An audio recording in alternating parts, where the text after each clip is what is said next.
Good morning, students and dear friends who are watching this video. Today I am going to discuss obscenity. Means obscene. What is obscene? What is obscenity? ये questions हैं कि obscene क्या है, obscenity क्या है, right? obscene और obscenity. What is obscene और what is obscenity? भद्दा क्या है और भद्दापन क्या है? मीन्स इसको हिंदी में जैसे कभी कभी कहते हैं बेहुदा, जो देखने में अच्छा ना लगे और जो देखने में अच्छा ना लगे या जो देखने में खराब लगता हो, जो देखने में अश्लील लगता हो, right? That is called obscenity, vulgarity, right? तो वल्गैरिटी ऑब्सीनिटी एक ही चीज़ है, ऑब्सीन वल्गर एक ही चीज़ है। अब वल्गर क्या है और क्या नहीं है? तो बेसिकली जैसे जब हमारा जो आईपीसी 1860 में ड्रॉप्ट हुई थी by Lord Macaulay, Lord Macaulay के द्वारा जो दंड की जो दंड विधान है हमारा या दंड संहिता है, जिसको हम आईपीसी कहते हैं, ये कब की है? 1860 की। अब इस आईपीसी में उन्होंने हर चीज का एक दंड रखा है और हर चीज पर मतलब ये माना है कि क्या आपको करना है और क्या आपको नहीं करना है। बेसिकली क्या आप ऐसा करेंगे जो आपको दंड, जिसके लिए आपको दंड दिया जाएगा, राइट? तो उन्होंने क्राइम और क्राइम की डेफिनीशन वो कहाँ पर दी है? आईपीसी में, कि भाई क्या चीज़ अपराध है और क्या उस अपराध की डेफिनीशन क्या है, मतलब परिभाषा क्या है। जस्ट सपोज अभी बात हो रही थी थोड़ी देर पहले ऑफिस में, रेप, राइट? अब उस रेप की डेफिनीशन क्या है? सेक्शन 375। जब हम जैसे जस्ट सपोज अगर हम बात करें रेप, तो रेप की डेफिनीशन आपको कहाँ मिलेगी? रेप में जो सेक्शन है वो 376 है। और रेप में भी दो तरह के रेप होते हैं, नेचुरल और अननेचुरल। अगर अननेचुरल हुआ तो एक सेक्शन और बढ़ जाएगा 377, राइट? ये और इनमें जो है दंड का प्रावधान है कि आपको क्या दंड मिलेगा, मिनिमम मैक्सिमम दंड जो है ये जिस तरह का, जिस नेचर का आपने क्राइम किया होगा उस नेचर के अकॉर्डिंग आपका मिनिमम और मैक्सिमम पनिशमेंट इम्पोज किया जाएगा। किसके द्वारा? By the court. कोर्ट के द्वारा मिनिमम और maximum according to your nature of crime, जिस प्रकृति का आपने क्राइम किया होगा उस क्राइम के अकॉर्डिंग यहाँ पर आपको जो है क्या किया जाएगा? दंड दिया जाएगा। मिनिमम 10 साल, 20 साल, maximum death punishment, like that. इस तरह के जो पनिशमेंट आपने किस नेचर का क्राइम किया है वो यहाँ पर डिसाइड होगा कोर्ट में जब ट्रायल के दौरान।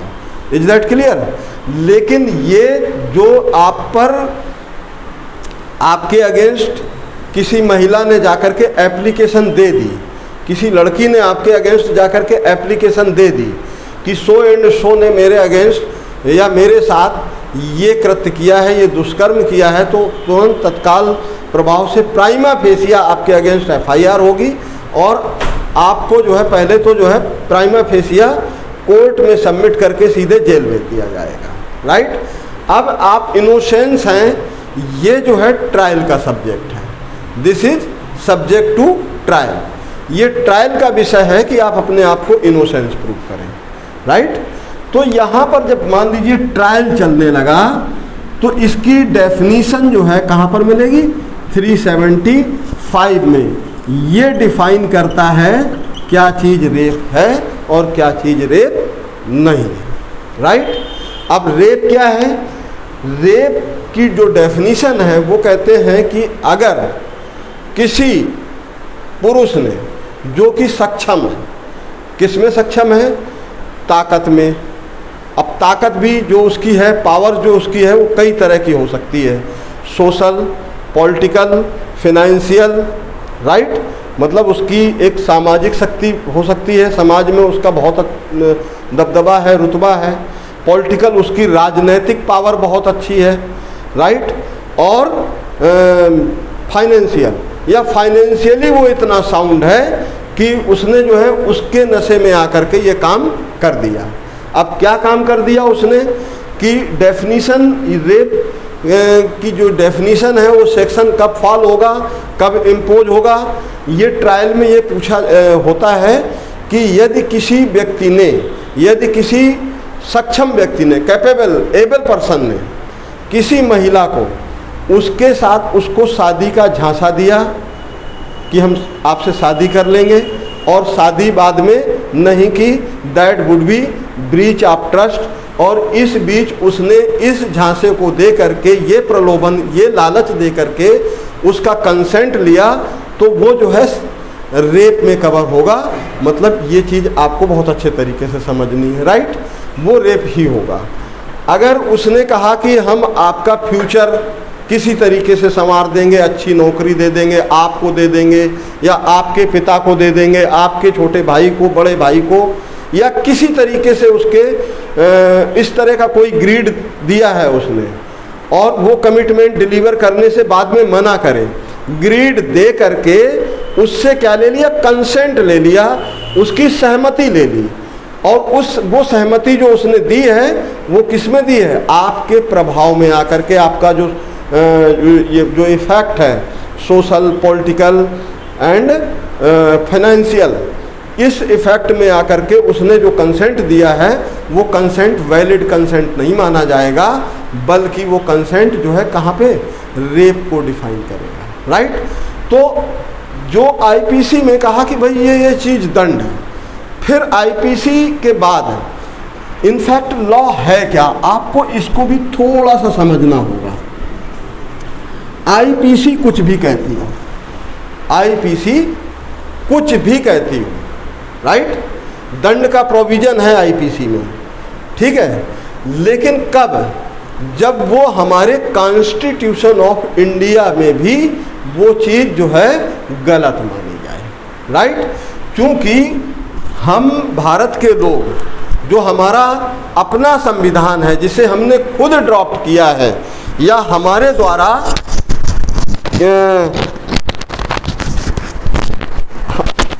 द्वारा जो कॉन्स्टिट्यूशन असेंबली को कॉन्स्टिट्यूट किया गया, जो हमारे रिप्रेजेंटेटिव ने जो है जो कॉन्स्टिट्यूशन बनाया है, अगर उसमें भी वो चीज़ अपराध हो रही है, देन वो अपराध कंसीडर किया जाएगा, बिकॉज ऑफ सुप्रीम लॉ है कॉन्स्टिट्यूशन।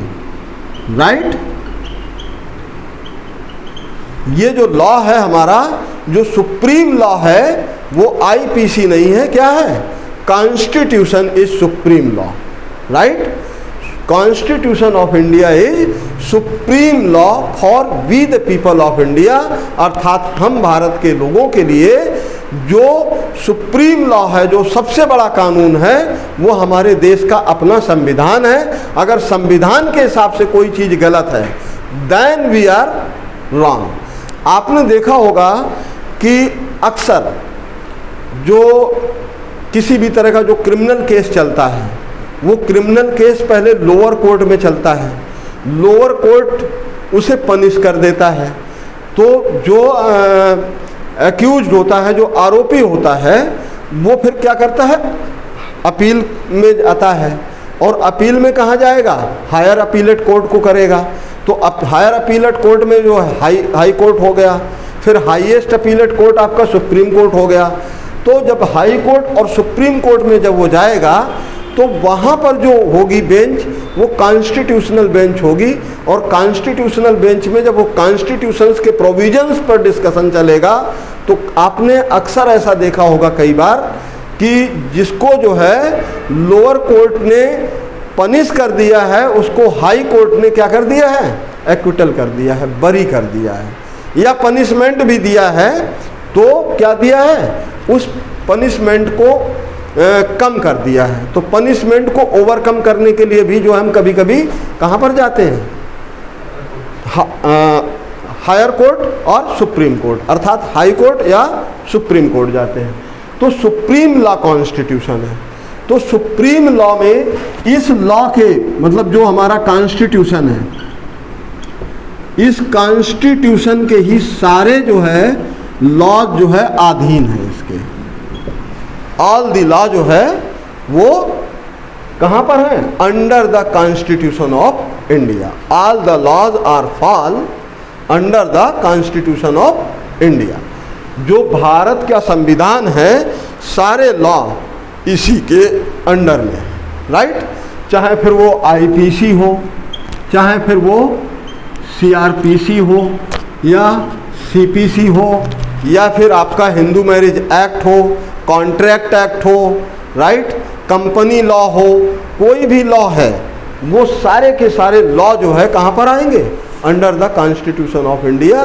चूँकि जब हम आपको पहले दिन एक क्लास ले रहे थे तो वहाँ पर हमने एक आर्टिकल 13 क्लाज 2 पर डिस्कशन करते हुए बताया था कि हमारे फंडामेंटल राइट्स जो कि पार्ट 3 ऑफ द कॉन्स्टिट्यूशन में डिस्कस किए गए हैं, वहाँ पर क्लास सेकंड में आर्टिकल 13 क्लास सेकंड में ये कहा गया है कि कोई भी इंस्टीट्यूशन इधर दिस गवर्नमेंट और प्राइवेट, चाहे वो गवर्नमेंट इंस्टीट्यूशन हो या प्राइवेट इंस्टीट्यूशन हो, ऐसा ना तो कोई कॉन्स्टिट्यूशन ड्रॉप्ट करेगा जो कॉन्स्टिट्यूशन ऑफ इंडिया को ओवरलैप करता हो, ना ही ऐसा कोई लॉ ड्राफ्ट होगा जो कॉन्स्टिट्यूशन ऑफ इंडिया को ओवरलैप करता हो। Is that clear?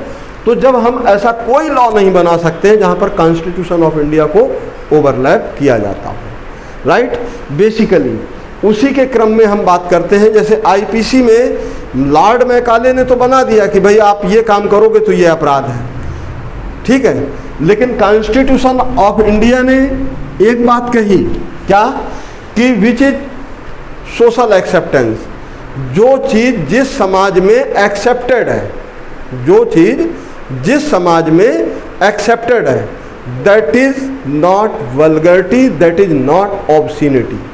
ऑब्सीनिटी क्या है कि जो चीज़ की सोशल एक्सेप्टेंस हो, जिसको समाज स्वीकार करता हो, वो ऑब्सीनिटी नहीं है, वो वल्गरिटी नहीं है। जैसे कि जस्ट सपोज आज से अगर हम 30 साल पहले, 40 साल पहले चले जाएं, तो 40 साल पहले ये ऐसा माना जाता था कि एक लड़का और एक लड़की, चाहे वो सेम कास्ट के हों, सेम कास्ट एंड कैटेगरी के हों, या इंटरकास्ट कैटेगरी से आते हों, चाहे वो इंटरकास्ट कैटेगरी से आते हों या सेम कास्ट कैटेगरी से आते हों, चाहे वो एक ही गांव के ही क्यों ना हो, चाहे वो एक ही पड़ोसी क्यों ना हो, राइट। अगर उनका रिलेशन नहीं है कोई, तो वो साथ साथ चल भी नहीं सकते हैं, बात करना तो दूर की बात है। और that was considered as obscenity.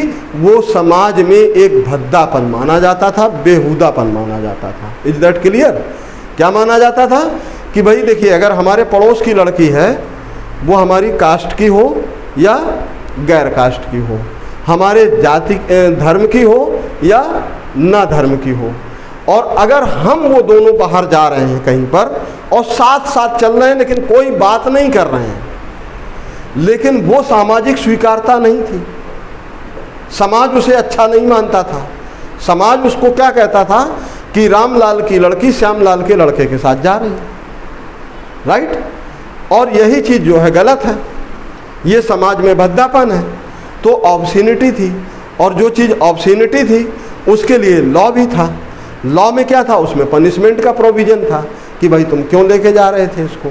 Social punishment, जिसको हम पंचायत के अंदर निपटाते थे, और पंचायत में अगर मामला नहीं निपटा तो लीगल पनिशमेंट, मतलब वो थाने कोर्ट कचहरी तक का मामला बन जाता था, राइट। लेकिन प्रेजेंट सिनेरियो में देख लीजिए, प्रेजेंट सिनेरियो में अब आप लोग हैं इस उम्र में आकर के किसी क्लास में जाते हैं तो वहाँ पे भी गर्ल और बॉयज़ साथ में बैठ करके पढ़ते हैं और साथ में जो है अपनी प्रॉब्लम्स भी डिस्कस करते हैं। इवन देन जो लंच का पीरियड होता है, जो इंटरवल का पीरियड होता है, उस पीरियड में साथ में बैठ के लंच भी कर लेते हैं, am I right? कैंटीन में बैठ करके साथ में जा करके चाय भी पी लेते हैं। और अब ना तो वो ऑब्सिनिटी है और ना ही वो जो है क्या है, ना ऑब्सिनिटी है, ना वल्गरिटी है, ना वो क्रिमिनल एक्ट है। अब वो आपराधिक कृत्य भी नहीं रहा। क्यों नहीं कृत्य रहा? Because of social acceptance. क्योंकि आज तो अगर बेटे के फादर को अगर ये पता चले कि भाई बेटा कौन थी लड़की, अगर पापा साथ में पढ़ती है, दैट्स इट, बेटा साथ में पढ़ती है तो साथ तक ही सीमित रखना, पढ़ाई तक, क्योंकि आपको अपना कैरियर बनाना है, उसके आगे नहीं कहेंगे। क्योंकि रीज़न है कि चलो ठीक है, आज का ट्रेंड है, बच्चे हैं साथ में पढ़ते लिखते हैं, एक दूसरे से प्रॉब्लम डिस्कस करते हैं, तो चूँकि आज वो जो है क्या नहीं है, अब वो क्रिमिनल एक्ट भी नहीं रहा, क्योंकि सोशल एक्सेप्टेंस मिल गई है। अभी देखिए, वो आज आपने 10 साल 30 साल 40 साल पहले का बताया और आज का बताया। आज के 40 साल 50 साल पहले जब हमारा जो इंडियन कल्चर्स था, उस कल्चर्स में वीमेन का जो है जो पहनावा था वो क्या था, साड़ी और ब्लाउज, यही तो था भारतीय परिधान में। लेकिन वो बहुत हाई प्रोफाइल लोगों में होता था, जैसे मुंबई के बॉलीवुड हो गए या बहुत हाई प्रोफाइल हो गए, तो लड़कियां जो है पैंट वगैरह भी पहन लेती थी, पैंट या शर्ट ये इस तरह से कपड़े पहन लेती थी। तो वो चूँकि उस सोसाइटी में एक्सेप्टेड था जहाँ पर वो रहती थी, बहुत हाई प्रोफाइल सोसाइटी में। लेकिन जैसे ही वो अपने जो है उस सोसाइटी में आती थी, जैसे गांव में आना है या कहीं पर जाना है, तो वहाँ पर क्या होता था, वहाँ पर भाई अगर प्रॉपर जाओगे तो साड़ी में ही जाओगे, अगर कल्चर घूंघट का है तो घूंघट में ही जाओगे।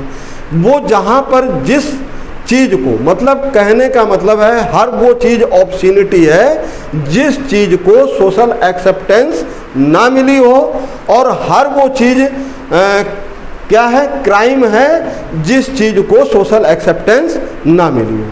अपराध की डेफिनेशन सीधी सी बात यह है, जिस चीज़ को समाज स्वीकार कर लेता है, समाज एक्सेप्ट कर लेता है, वो जो है अपराध नहीं है, और जिस चीज़ को समाज स्वीकार ना करे वो क्या है, वो अपराध है, और उसका जो है आईपीसी में दंड प्रावधान भी है। जैसे कि आपने देखा होगा, मतलब मैं आपको बताऊं, एक सेक्शन है आईपीसी का, सेक्शन 290 ऑफ आईपीसी, भारतीय दंड संहिता का एक ये धारा है, जिसको हिंदी में भारतीय दंड संहिता की धारा कहते हैं, अंग्रेजी में इंडियन पेनल कोड का सेक्शन कहते हैं, और उर्दू में ताजीरात हिंद कहते हैं। उर्दू में क्या कहते हैं, ताजीरात हिंद, या दफ़ा भी कहते हैं इसको, धारा को। तो ये सेक्शन 290 ऑफ आईपीसी ये कब होता है, ये होता है लागू जब जैसे कि आप जो है कहीं पर खुले में पब्लिक प्लेस पे थूक दें, या पब्लिक प्लेस पर आप टॉयलेट कर रहे हैं, राइट, या कहीं ओपन में कर रहे हैं टॉयलेट, ये 290 में दंड का प्रावधान है, राइट। लेकिन हमारे यहाँ आपने देखा होगा कि बहुत जगह दीवारों पर लिखा होता है कि यहाँ पर टॉयलेट करना मना है, लिखा होता है ना, और लिखने के लिए तो पता नहीं किस किस लैंग्वेज में लोग लिख देते हैं। वो वीडियो पर इस तरह से बोलना या क्लासरूम में बोलना तो ठीक नहीं है, लेकिन लिखा होता है, आपने इस तरह की वार्निंग्स इंस्ट्रक्शंस देखे होंगे, दीवारों पर लिखा हुआ कि यहाँ पर ये काम करना मना है। भाई साहब, ये इंडिया है, जहाँ पर ये लिखा हो कि यहाँ पर टॉयलेट करना मना है, वहाँ पर लोग टॉयलेट करते हैं, राइट। और जहाँ पर ये लिखा हो कि यहाँ पर ड्रिंक करना मना है, वहीं पर बैठ करके लोग ड्रिंक करते हैं। रोड पर अक्सर इंस्ट्रक्शंस ट्रैफिक की तरफ से लगे होते हैं कि डोंट ड्रिंक एंड ड्राइव। लोग पहले ड्रिंक करते हैं देन ड्राइव करते हैं, राइट। और उसके लिए आपको पनिशमेंट नहीं मिलता है। पनिशमेंट मिलता है कब? जब कोई उस पर ऑब्जेक्शन करता है, राइट। तो क्यों ऑब्जेक्शन करता है? जैसे कि हम भी हैं, रोड पर चलते हुए कोई भी व्यक्ति, चाहे वो मैं ही क्यों ना हूँ, रोड पर चलते हुए थूक दिया, पीक मार दी, पान खा रहे हैं रोड पर थूक दिया। आपको पता भी है कि ये भारतीय दंड संहिता की धारा 290 का अपराध है। आप अपने देश को गंदा कर रहे हैं, राइट, वल्गरिटी कर रहे हैं, ये ऑब्सीनिटी है। यही तो है ऑब्सीनिटी। बेहुदापन क्या है? फुहड़पन क्या है? अश्लीलता क्या है? ये अश्लीलता है।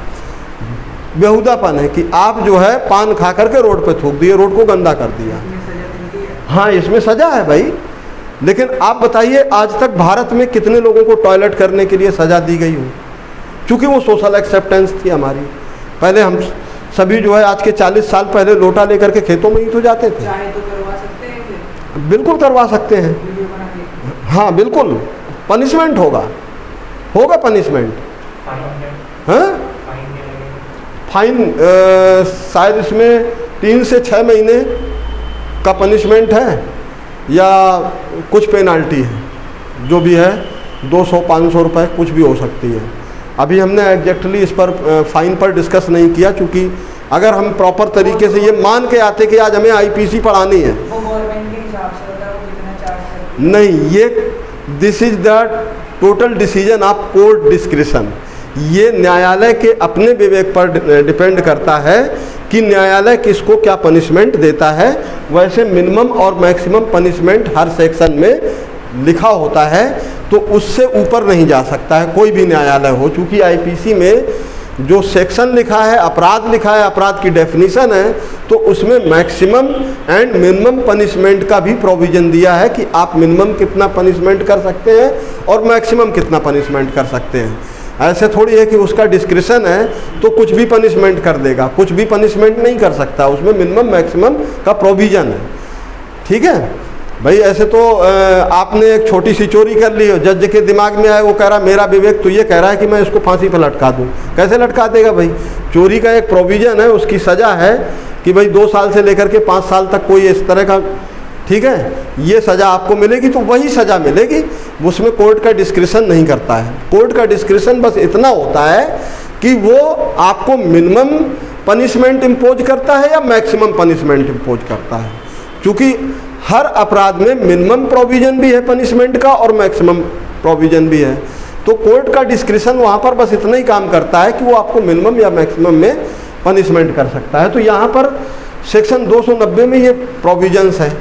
और ये जो है क्या है, एक तरह से ये वायलेशन है इस ना केवल इस सेक्शन का बल्कि ऑब्सीनिटी का भी वायलेशन है, वल्गरता है ये। ऑब्सीनिटी ये है कि भाई आप खुले में टॉयलेट नहीं कर सकते हैं, लेकिन इससे पहले तो खुले में टॉयलेट क्या, लोग लोटा लेकर के जाते थे और सारा कुछ करके आते थे, पूरी सफाई करके ही आते थे, तो खुले में ही तो होता था। am I right or wrong? But that time that was social acceptance. लेकिन आज जो है इसी के चलते जैसे जैसे हम डेवलप कर रहे हैं, जैसे जैसे हम इम्प्रूव कर रहे हैं, चूँकि जब हमारा देश आज़ाद हुआ था 1947 में, जब कमेंसमेंट हुआ कॉन्स्टिट्यूशन का, तो देश बहुत पिछड़ा था। लोगों के पास टॉयलेट नहीं होते थे तो खेतों में जाते थे, तो वो सोशल एक्सेप्टेंस थी। लेकिन उस समय महिलाएं घूंघट से बाहर नहीं निकल, घूंघट के अंदर से ही झांकती थी, तो दैट वाज सोशल एक्सेप्टेंस। लेकिन आज जो है घूंघट बहुत हद तक कम होता जा रहा है। जब हम किसी हाई प्रोफाइल सिटी में चले जाते हैं तो वहाँ घूंघट को जो है बड़ा अजीब सी नज़रों से देखा जाता है। आज जो है महिलाएं कुछ भी पहनती हैं तो कहते हैं that is the matter of their right to choice, that is the matter of their right to choice. वो उनकी right to choice article 21 of Constitution of India, ये उनके राइट टू चॉइस का मैटर है कि भाई ये उनका मामला है कि वो क्या पहनेंगी क्या नहीं पहनेंगी। उसके लिए आप कौन होते हैं उनको अपनी मर्जी इम्पोज करने वाले कि आप साड़ी पहनिए, आप सलवार पहनिए, आप जो है कुर्ता पहनिए या पैंट पहनिए, right. That is the matter of their right to choice, वो उनके राइट टू चॉइस का मामला है। दैट्स वाई वो चीज़ अब ऑब्सीनिटी नहीं। क्लियर? भाई इससे पहले तो थी। अभी आप रहते हो, दिल्ली में रहते हो, और दिल्ली जो है जहाँ से पूरा देश चलता है, तो आप लोगों के जैसे दिल्ली से में जो पेरेंट्स हैं, तो वो सारे के सारे दिल्ली ओरिजिन के तो हैं नहीं, वो भारत के जो है डिफरेंट टेरिटरीज से आए हुए लोग हैं। अब जो डिफरेंट टेरिटरीज से लोग आए हुए लोग हैं, वो दिल्ली में उनका जो है रहन सहन, उनका पहनने का स्टाइल, उनके कपड़े पहनने का स्टाइल सब कुछ डिफरेंट है। और वही लोग जब अपने ओरिजिन में जाते हैं, अपने बर्थ प्लेस पे जाते हैं, जहाँ पे उनके फोर फादर्स का बर्थ हुआ है, तो वहाँ का एक अपना कल्चर होगा। वहाँ का कल्चर, अगर साड़ी पहन करके जाना है और घूंघट में बहू जाएगी, तो चाहे बहू 50 साल की हो गई हो, या 55 साल की, या 60 साल की, या 70 साल की हो गई हो, खुद के भी पोते हो गए होंगे, लेकिन जब गांव में जाएगी तो घूंघट होगा, सर पे पल्लू होगा। क्यों होगा? क्योंकि वो उनका कल्चर है। और इस तरीके से अगर कंधे पे साड़ी लटका के चली गई, या यहाँ के जो है के सिनेरियो या इन्वायरमेंट के हिसाब से वहाँ पर चली गई, तो वहाँ वो सोशल एक्सेप्टेंस नहीं है। लोग तरह तरह की बातें करने लगेंगे, तरह तरह की चीज़ें होने लगेंगी। Is that clear? तो ऑब्स्सीनिटी का मतलब सीधी सी बात यह है कि व्हाट इज ऑब्स्सीनिटी। ये क्वेश्चन भी आता है UPSC examination point of view से भी बता रहा हूँ, और जुडिशियल पॉइंट ऑफ व्यू से भी बता रहा हूँ। ठीक है, कि कभी कभी obscenity, what do you understand by the obscenity, obscenity से आप क्या समझते हैं, किसे आप ऑब्स्सीनिटी मानते हैं। तो इसका सिंपल सा आंसर तो एक लाइन में ये है कि जिस चीज़ की सोशल एक्सेप्टेंस ना हो, जिसे समाज स्वीकार ना करता हो, वो सारी की सारी चीज़ें वो क्या है? ऑब्स्सीनिटी है या ऑब्स्सीन है। मतलब इसका एकमात्र इंग्रेडिएंट्स यही है कि social acceptance, either S, yes और नो। सोशल एक्सेप्टेंस है तो क्या नहीं है? ऑब्स्सीनिटी नहीं है। और अगर सोशल एक्सेप्टेंस नहीं है तो ऑब्स्सीनिटी है। Is that clear? एक लाइन में तो इसका मतलब ऑब्स्सीनिटी का ये है। तो ये questions UPSC examinations point of view से भी पूछ लेते हैं, और जुडिशियल एग्जामिनेशंस में भी पूछ लेते हैं कि काइंडली डिफाइन या define the obscenity, what is define, what is obscenity. तो डेफिनीशन क्या है, और डेफिनीशंस के बाद इलस्ट्रेट, इसको जो है make clear with the illustration, मतलब बाय द इलस्ट्रेशन और विद द इलस्ट्रेशन, उदाहरण देकर के इसको एक्सप्लेन भी करना है। तो जब आप उदाहरण देंगे तो उसमें आईपीसी के सेक्शन भी इन्वॉल्व कर देंगे कि भाई 290 में ये क्राइम है, लेकिन एक टाइम फ्रेम में जो है ये चीज़ें जो है सोशल एक्सेप्टेंस थी, और एक टाइम में ये चीज़ें सोशल एक्सेप्टेंस में नहीं है। तो एक टाइम में थी, एक टाइम में नहीं है। तो जिस टाइम में सोशल एक्सेप्टेंस थी उस टाइम में ये अपराध की कैटेगरी में फॉल नहीं करता था, लेकिन अब जो है सोशल एक्सेप्टेंस नहीं है, दैट्स वाई जो है ये क्राइम की कैटेगरी में फॉल करने लगा। Is that clear? तो क्राइम की कैटेगरी में कब कौन सी चीज़ फॉल करेगी, कब कौन सी चीज़ फॉल नहीं करेगी, ये भी डिपेंड करता है, और ये ऑब्स्सीनिटी है। Is that clear? तो ये बहुत सारी चीज़ें हैं कि इस तरीके से लोगों को डिफाइन करना होता है। तो आज आपने समझ लिया ऑब्स्सीनिटी क्या है और लॉ क्या है। तो लॉ की जब बात आए तो लॉ है, बट वो हमारे कॉन्स्टिट्यूशन ऑफ इंडिया से ऊपर नहीं है, या भारत में जितने भी लॉ चलते हैं, जितने भी एक्ट चलते हैं, जितने भी जो भी एक्ट बने हैं, वो सारे के सारे जो है किसके हैं? Under the Constitution of India, right. तो कोई भी अगर हम केस डिस्कस करते हैं तो आईपीसी में क्या प्रोविज़न दिया है, फिर उसमें प्रोसीजर क्या है, दंड की प्रक्रिया क्या है, वो सारी चीज़ें हम डिस्कस करते हैं कि, और इसके बाद जो है कॉन्स्टिट्यूशन में देखते हैं कि ये कॉन्स्टिट्यूशन से ओवरलैप तो नहीं कर रहा है। अगर कॉन्स्टिट्यूशन ऑफ इंडिया से ओवरलैप नहीं कर रहा है then law is valid, punishment valid. अगर वो ओवरलैप कर रहा है तो आपको वहाँ पर क्या मिलेगा? चांस मिलेगा, बेनिफिट मिलेगा। Is that clear? Now obscenities, this topic is finished from here, and please like share and continue.